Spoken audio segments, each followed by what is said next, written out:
A circular coil has moment of inertia 0.8 kg meter square around any diameter and is carrying current to produce a magnetic moment of 20 ampere meter square.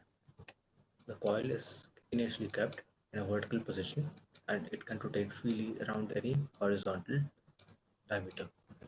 When a uniform magnetic field of 4 Tesla is applied along the vertical, it starts rotating around its horizontal diameter.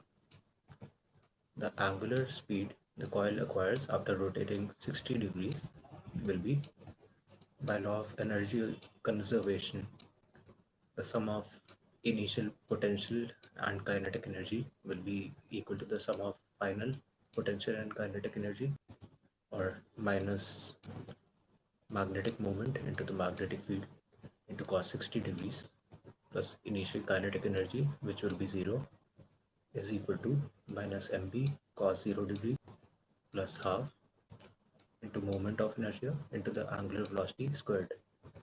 Cos 60 is half, so minus mb by 2. Cos 0 is 1, so plus mb is equal to half I omega square.